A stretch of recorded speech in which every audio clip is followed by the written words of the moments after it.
At PTA.listen, slide into the DMs. Let's chat. Merch online, www.passtheorcs.com.au. I am tired. Fuck me. First track, Too Much, Quen Dresser, and Just Then Give It Up to Me, Ojareem, are two really cool female-driven hip-hop boom bappy tracks. Some nice trap hats in there. I really enjoyed that, Sonic, man. Yeah, they're two of like my favourite artists at the moment, as well as Eliza. I'm really on sort of the train that they're doing, really digging that. Yeah. However you described it, you always do a much better job than I do. But how would you describe it? Oh, man, I would honestly say something like, relaxing sort of ambient hip-hop drums and female vocals is what I would say. I like it. Yeah, ambient being what I'm realising is a big part of lots of my music, like that kind of. Do you ever listen to straight ambient drone beatless music? No. And it's just like some random, how dare I diminish the artist? Some person will like get field recordings of like wind in the trees, birds, and then they'll have like just a synth playing over the top, someone walking through snow, field recording stuff. I truly didn't even really know the word to describe it until we've embarked on this project, and I reckon it often makes up a big part of the music that I really like, It's a lot of that like synth and creative modular synth musical production, I think, is where you kind of head towards, right? Yeah, and I think that it makes up a big portion of that really nice kind of summer type house music, let's call it, where it's like it's actually music that's not for a club, even though it might have a BPM that's a little bit more upbeat, but you actually can listen to it in the backyard or by the pool, and the ambient nature of it makes it really palatable rather than being harsh but it can also level up on the sound system. Like if you have an absolute stonker bull sound system, that track will translate and it will destroy you. But at the same time, if you just have it with your UE boom or your Audio Technica speakers, like it can level down. Sometimes when you listen to techno on small speakers, you just like, it's not the same. But those songs that can transfer sonic, I think is pretty cool. You touched on a lecture you had with Dr. Billy Garvey weeks ago at the Hawks. There were some cool points you took away from it. Yeah, really cool. So, I feel a bit bad regurgitating some of his stuff because I'm really keen to get him on the podcast, and maybe even his buddy who they do pop culture parenting as a podcast together. But he sort of came in and spoke to some of the Hawks young dads about parenting. And it's pretty cool the Hawks got him in the first place. Yeah, they're doing some really cool stuff. There's a dude, our head psychologist, Ed Barlow, shout out Ed. He's just a great man and has done some really cool stuff, especially, with player well-being, right? And then he's sort of forward thinking, right, how can I actively help these dads who are going through the next part of their life? And there are a few fresh ones that have just come on the scene. I've come with 2 kids. Josh Battle's come with 2 kids. Luke Bruce has had a child. Damien Lowell. Blake Hardwick's just had a child, so whose nickname is Dimmer, to be fair to me. But and that's a really challenging part of life, and obviously that flows onto football. It's your relationship. It's like it is your life. It becomes your entire life. So I think it is really cool and forward thinking of them to look after us. But he came in and presented just about his life and his job, which is child developmental psychiatry. So he speaks to and works with children that have all kinds of crazy stories and crazy environments. And he was a child that came from an environment like that as well. Yeah, I believe so. I believe he had some wasn't the easiest of upbringings. Yeah, struggles as well. And on his podcast, he's extremely open about it. Yeah, he's very open about everything. He's a really impressive dude. And you know what? He absolutely loves movies. I think, so is that the premise behind pop culture parenting? I think pop culture parenting, like I'm not a frequent listener. I jump in every now and again just to get my fix and be like, oh yeah, cool, thumbs up, man, you're doing the work. But they use movie references. Yeah, right. So every single thing he said, he's like, yeah, so like in this movie, and I don't watch any movies, and Definitely not Lord of the Rings. also had a massive argument last night about how I don't like Lord of the Rings, and everyone hates me for it. I actually do. Including our listeners. But you know what? At PTA.listen, if you don't like Lord of the Rings either, I'd love to hear from some of my fellow brothers watching that puppet show of a movie. And at PTA.listen, if you do like Lord of the Rings and you think Tom's a nut job, please write in. Anyway, some takeaways from our friend Billy. So I'm just rolling off the sort of things I took photos of his presentation. First one I look at is top 10 child health problems. Number 1, have a guess. No, I don't know. Nice guess. Excessive screen time. Oh, no. Okay. Number 2, bullying/cyberbullying. Yeah. 3, internet safety. 4, unhealthy diet. 5, child abuse and neglect. 6, depression. 7, not enough exercise.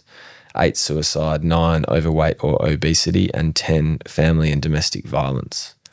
They're sort of the things that'll land you in hot water, or like sort of, I think probably from a bunch of science, or at least his perspective, they're the things that, you know, are really prevalent and damaging to your child's health. Obviously not about the order, but, you know, they're all things that you should kind of keep one eye on if you are a young parent. And then he kind of went through some communication milestones, which I kind of found quite interesting as a bit of a gauge. One of my boys, Billy, is a very good communicator, loves talking. Benson's probably not, he's not quite old enough. He's just started talking, but sort of talked about different milestones as kids. And again, you know, it's got expressive verbal communication. A 1-year-old meant to sort of say a single word or a point, right? A 2-year-old sort of meant to have 50 to 200 words and say 2-word combos, you know, like want that or milk mum or something like that. 3-year-old, 3-word combos, and 4-year-old, 4-word sentences. It's just that 3 to 4-year-old range, they sort of start actually speaking properly.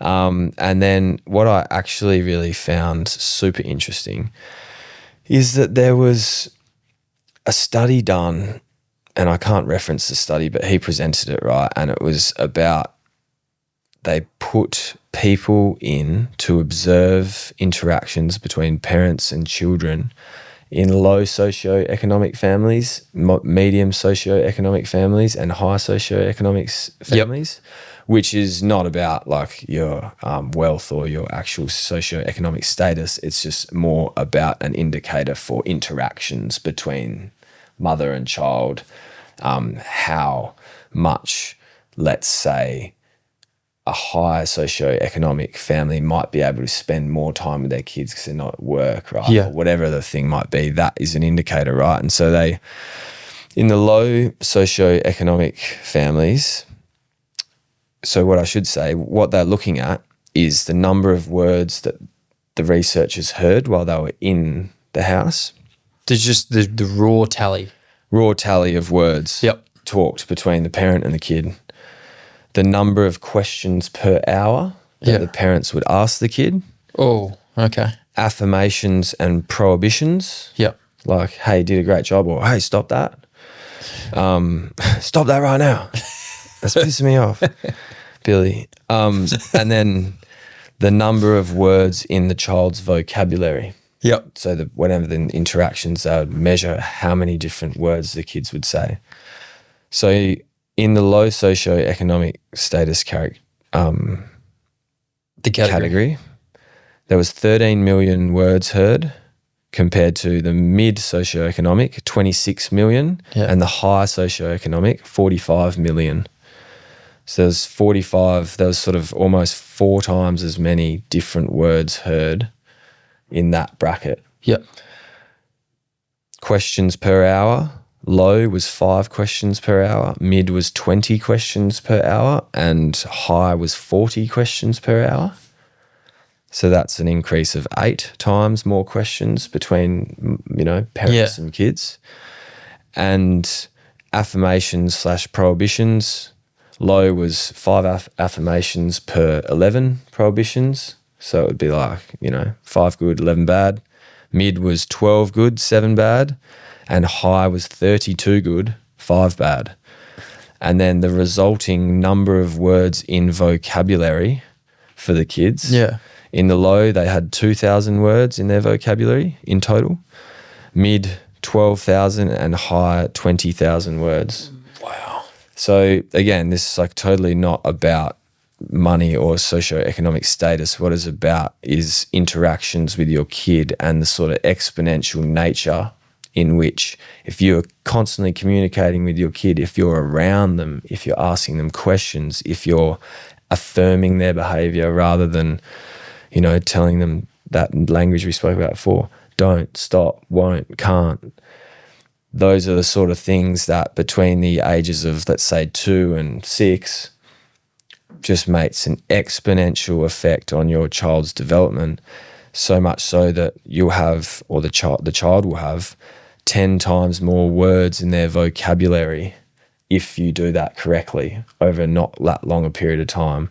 And that sort of representation really made me be like, wow, okay.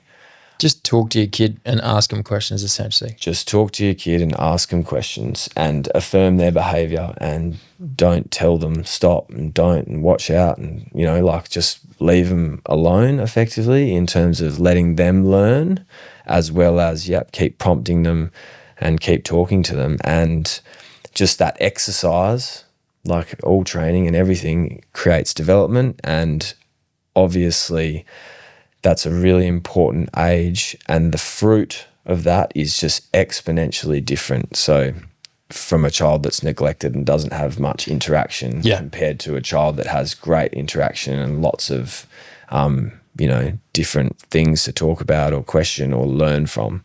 And it was just really cool to see him put it in a stat like that, where it was like, wow, okay. Yeah, something tangible to be like, hey, your kid can learn 8 times the amount if you just ask them questions and talk to them. Yeah, and then you go and look at, then they go into school, or then they go into a hobby, or they go into the workforce, right? Like you just play that out over however long it is, and, your child's going to be better off. So it all kind of fits nicely into that conversation that we were having earlier about like, I don't know if I'm a good parent. I feel really guilty when I get angry at my kids, or I feel really guilty when I don't discipline them, and my friends are looking at me like, mate, you're going to control your kid, but you're just like, kid's a nightmare. Yeah. The kid's a kid, like he has to learn. So certainly what I took out of Billy and his great presentation was just keep talking to him and keep interacting with him, and exponentially that will play out over a long period of time. Yeah. The one thing I got from my neighbour,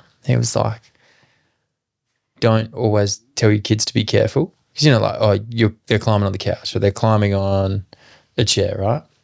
Don't use the words be careful. It's just like, okay, how can I communicate with them differently and effectively be like, hey, action, consequence, without just dumbing it down to one word. It's just like, hey, heads up, like your feet could slip off that. You got to hold on tight, or you could fall and hurt yourself. Yeah, I really struggle with that. Nadia and I really struggle with that, because you're seeing them take some risk, and it's you'd be telling anyone, be careful. You probably struggle with that more because your kid broke his leg. Yeah, he did fall off the monkey bars and snap his femur, which I bought him the monkey bars to improve his grip strength, because apparently there's a correlation between grip strength and, pack marks.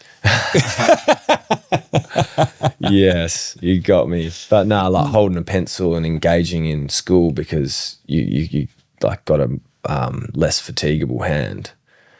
So if you climb and you do just let them hang. Yeah, effectively you just get like better at things, because your hands don't get fatigued, which are like your instruments of manipulating the world.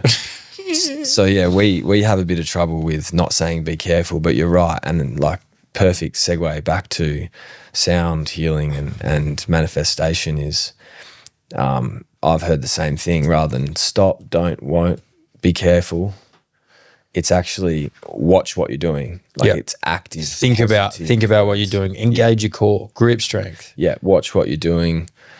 Do you feel comfortable up there? how do you feel, like just prompting them in terms of like, there's no ever negative passive language. It's all like, here's how you can get better at this. Here's something to equip you. Yeah. So if they are tightrope walking on something, so be careful. It's like, no, watch what you're doing. Are you watching what you're doing? Where are you putting your hands? Sort of thing. And so that's certainly a nice little tip from you there, Matt. Thank you. Hey, no worries, man. I'm going to use my hands, which are the instruments that manipulate the world, to play a couple of songs right now. And we'll be back and wrap this thing up. Cool. Let's go to it.